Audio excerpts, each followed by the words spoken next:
What is up, guys? This time I'm going to do a video. I'm just going to talk about my 5 favorite power heavy metal bands. Power metal, heavy metal, I don't know. There's depends on however you view them.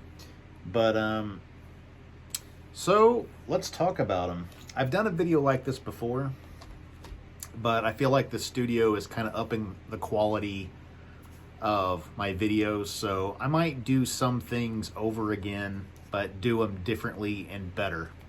So, let's start off. I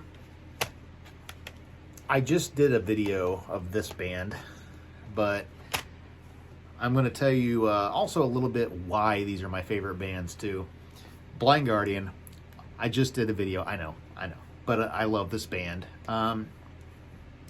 So back in the day, when I remember like Metallica was the best thing in the world, and then I started discovering some other bands like Slayer, and then I discovered Iced Earth, and that opened me up to a world of melodic metal, a world that I didn't even know existed out there like this, because they weren't like a mainstream band or anything, or a bigger band, not like Metallica anyway. And then I remember Iced Earth was like a gateway to Blind Guardian. And I remember when I heard these guys, well, first I didn't like them when I heard A Night at the Opera, but then I heard Follow the Blind, and I was obsessed and had to get all their albums as quickly as possible, whether it was saving my lunch money back and purchasing them. But no, Blind Guardian was like a band that made exactly for me, like someone who really liked fantasy type stuff, something that took me out of the real world that sucked, like going to school and all this stuff. And I heard Blind Guardian, and it's like, man, this just takes me somewhere else I want to be. And the music was just like, I can't believe something like this exists. And I was the only one I felt in the world that knew about it, and it excited me. And, it's like, well, you can have your Korn and your Slipknot. I got Blind Guardian. But, it just made you feel like, yeah, this is mine. So Blind Guardian was special, and honestly, a lot of the way I'm not nowhere as good and probably can't hear it, but I even try to mimic vocal stylings from Hansi sometimes. His Andre Olbrich's like guitar playing. I try to mimic that sometimes because I just love it. So this band's really important to me, and a lot of my own music really kind of was modeled after some Blind Guardian. But I never did quite reach the level, but but yeah, that's Blind Guardian. Another one, Iced Earth. Now, the reason why I said like power metal / heavy metal is because Iced Earth is not always considered power metal. They kind of can be, but they kind of could just be heavy metal, and sometimes they're even thrash at times, but I would not call them a thrash band. But Iced Earth was the first band I got into outside of Metallica. When Saint Anger came out, and I knew that there was no hope for Metallica ever again, that's kind of how I felt. I mean, they did get some better things later, but I knew I had to find something else, and I did come across Iced Earth. Funny enough, I actually know Troy Seeley, who actually ended up playing for Iced Earth for a little bit on lead guitar. Unfortunately, he played on the albums that I don't regard as high as others, but not really his fault or anything. It's just I don't know. Sometimes the creative well just runs dry, and it's what happens.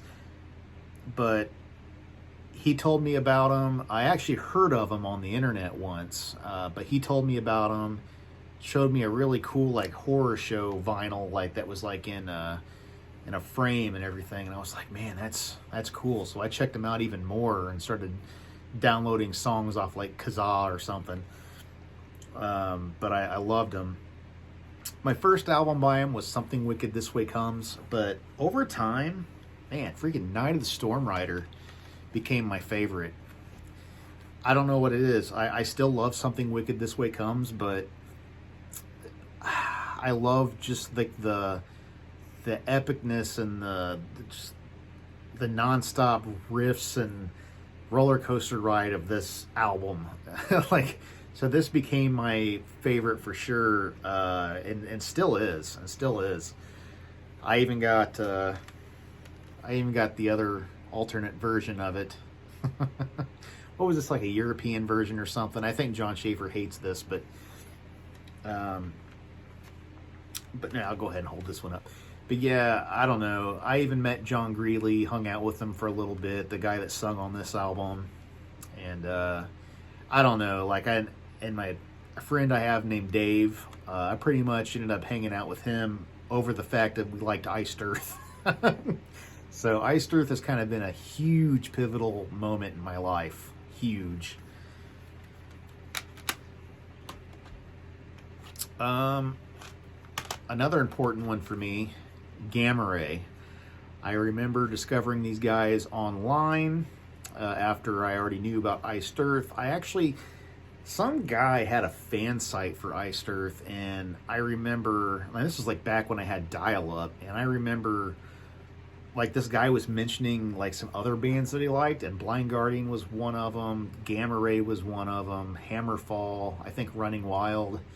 And I remember I wrote these down, so I wrote them down and I went and listened to all of them. And I remember this is what the first thing I heard from Gamma Ray, and I was like, whoa, like that is so cool. I downloaded the song No World Order. I thought it sounded straight up like Iron Maiden or something to me at the time. But you know, they don't really sound like Iron Maiden. Really, there's more of a Judas Priest sound to it. But I don't know. These guys, you know, Blind Guardian kind of overshadowed them for me for a long time. But after I wore out Blind Guardian to the point, like, I'm not kidding. I mean, I wore them out. I mean, I still think they're my favorite band, but I don't listen to them nearly as much as I used to. But it was a good thing because it made way for me to listen to more like Gamma Ray and stuff. And, oh man, like Gamma Ray has risen to one of my top favorite bands. Probably I don't know, could be my third favorite band. It's up against Rage. I don't know. It's either Rage or these guys. The only problem with Gamma Ray is, well, first they started off great. Like if I felt like it was the true continuation of Helloween in a sense. I know it's going to make Helloween fans mad, but I just kind of felt like that. I felt like Kai kept making Keeper of the Seven Keys type albums, you know, with Land of the Free and Somewhere Out in Space, and you know, while Helloween was just making like typical power metal albums, Gamma Ray was still making those timeless classics like that. And then they did this, and you know, there's some people out there, this is kind of like a 50-50 with a lot of people. I can't help it. I love this album. It sounds so good. The guitars sound good. The songs are heavy and even kind of dark for Gamma Ray. I love the whole Stop the Illuminati thing. Totally feel that. Definitely nowadays. This was like, came out in like year 2000. You've seen what was coming. But, and the best song, The Heart of the Unicorn, could be the best song off this album, and it's called The Heart of the Unicorn. It's the heaviest song. It's whatever.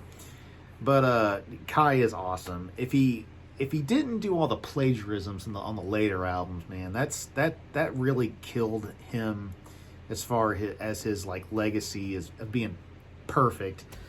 But I don't know. And yes, I can hear a little bit of plagiarisms on this one. The song Solid does sound like Rapid Fire, but you know what? It's a song that I still really like. It's still too good. I don't care. But yeah, freaking Gamma Ray. Gamma Ray just puts me in a good mood, and I don't know why. It's probably because he's such a happy guy, Kai Hansen. It probably just rubs off, like, through the music. But, next, as I was talking about my third favorite band, I would say Blind Guardian, Iced Earth, and then it's either Gamma Ray or these guys, Rage. This is a band that took me a little bit too long to really get into and appreciate. My first Rage album was like Reign of Fear, their debut, and Execution Guaranteed. I got them both, and man, I thought they were good, but I was like, well, if this is like the best Rage has to offer, then I don't. It's like they're not that good. But I remember I had a hard time trying to find their other albums, like this one, Missing Link, and they just were harder to get a hold of at the time. But so fast forward, I mean, it took me probably until 2012, 11 or 12 before I really started like collecting these, and I didn't realize how great Rage actually was. Like, this band is so amazing. And they have, like, how many albums? I mean, like, I always want to forget, like, 24, 25. If you want to count other stuff, like 26, 27 albums. I mean, between this and the Laguna Mortis album, which I don't consider that an album. There's the 10 Years in Rage. There's the Refuge album. I mean... there's Avenger. They were called Avenger before they were Rage. You can count that as an album. So they just got a lot, and you know what? They're all good, every one of them. And this is just another band that puts me just in such a good mood, and I don't know why. I just don't know why. Maybe it's because his melodies are just so great. I don't know. And this band has changed over and over. P.D. Wagner is pretty much the band. And unfortunately, I did get to meet him and see the band as Refuge twice on 70,000 Tons of Metal. So that was very cool. But yeah, this is my favorite Rage album, The Missing Link. This is my favorite era that had Manny Schmidt on guitar. I like all eras of Rage, but this album is just like so perfect. The production's perfect. The songwriting is like classic old school Rage, but they were kind of starting to pull together some of their modern, like, I don't want to say modern sounds, but like the choruses and the melodies were like really starting to come together like around this time. And I don't know, man. This album is just a 10 out of 10 for me. Next, Running Wild. This band, I was talking about the Iced Earth fan site that I visited, that got me into like Blind Guardian and other stuff like that. This band was also listed, I believe, but for some reason I didn't listen to them until a little later. Me and Dave went to Abyss Records. And I remember buying my first Running Wild album, and of all of them, it had to have been Rose en Vogue. Like, it was the newest one at the time. This was like early 2000, like 2004-ish, 2005 maybe. I liked it. I mean, it had fake drums. I didn't know it at the time, but I liked it. And then eventually I went back, and he just got in a bunch of old Running Wild albums. He had this. He had Gates to Purgatory. He had Pile of Skulls, and I bought all of them, and absolutely loved this band because I always kind of liked Pirates too. I don't know why. I always thought they were kind of cool, and I just like the vibe of this pirate metal. And guys, they're not just pirates. I mean, Alestorm is cheesier than these guys. Let's just say that. Like, Running Wild's a serious band that sings about a lot of stuff. They don't just sing about pirates. So if that's holding you back from listening to these guys, don't. Like, that's because there's so much more. They're a great band. Like, if you like bands like Accept and Iron Maiden, and like seriously, check out Running Wild. You'll like them. But no, this one's my favorite. This album's just like perfection mode for me, and Running Wild. Every track is amazing. Production, the solos, the vocals, the everything about it's just perfect. The songwriting, I mean, there's no weak moments to this. So yeah, freaking Running Wild. But those are my top 5. I could say those are my top 5 favorite bands for sure. I mean, there's definitely some other ones. Gravedigger got kind of pushed back. I've kind of mentioned earlier, I've met Chris Boltondahl. I wasn't impressed with him. So I've kind of listened to Gravedigger a little less. And I love the music. His vocals suck, but I like the music. So, but I don't know. These bands don't suck in any kind of way. So, and they're all, well, I've met at least, 3 of them, and they're all been pretty cool to me. So yeah, that's the way to keep a fan base. But anyway, thanks for watching.